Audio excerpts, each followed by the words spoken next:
പലപ്പോഴും ഭക്ഷണം കഴിച്ചു കഴിഞ്ഞാൽ വയറ് വീർത്ത് വരിക, ഏമ്പക്കത്തിൻ്റെ പ്രശ്നം ഉണ്ടാവുക, ഗ്യാസ് അവിടെ ഇവിടെയൊക്കെ ആയിട്ട് കുളത്ത് പിടിക്കുന്ന വേദന ഉണ്ടാവുക, നെഞ്ചിൽ എപ്പോഴും ഗ്യാസ് ഇങ്ങനെ നിറഞ്ഞു നിൽക്കുന്നത് പോലെയും ഇടയ്ക്കിടെ നെഞ്ചുവേദനയൊക്കെ ഉണ്ടാവുന്നുണ്ടെങ്കിൽ ഇതിൻ്റെ കാരണം എന്ന് പറയുന്നത് വായു ശരീരത്തിൽ കെട്ടിക്കിടക്കുന്നത് കൊണ്ടാണ്. ഇതാണ് ഗ്യാസ് എന്ന് പറയുന്നത്. ഈ ഗ്യാസ് ചെറുകുടലിൻ്റെയും വൻകുടലിൻ്റെയും ചലനം മുഖേനയാണ് പുറന്തള്ളുന്നത്. എന്നാൽ ചലനക്കുറവ് മൂലം ഗ്യാസ് കെട്ടിക്കിടക്കുകയും ഇത്തരത്തിൽ ബുദ്ധിമുട്ടും നമുക്ക് ഉണ്ടാകാനും കാരണമാകുന്നുണ്ട്. അപ്പോൾ ചെറുകുടലിൻ്റെയും വൻകുടലിൻ്റെയും ചലനം വർദ്ധിപ്പിച്ചാൽ മാത്രമേ ഗ്യാസിൽ നിന്നും പൂർണ്ണമായിട്ടും ശാശ്വതമായിട്ടുള്ള പരിഹാരം നമുക്ക് ലഭിക്കുള്ളൂ.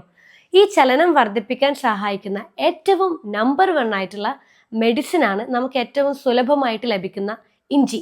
ദിവസവും 1 ടീസ്പൂൺ ഇഞ്ചി നീര് നമ്മൾ രാവിലെ ഭക്ഷണത്തിന് ശേഷം ദിവസവും കഴിക്കുവാണെങ്കിൽ ചെറുകുടലിൻ്റെയും വൻകുടലിൻ്റെയും ചലനം നല്ല രീതിയിൽ വർദ്ധിക്കുകയും ഗ്യാസിൽ നിന്ന് നമുക്ക് പൂർണ്ണമായി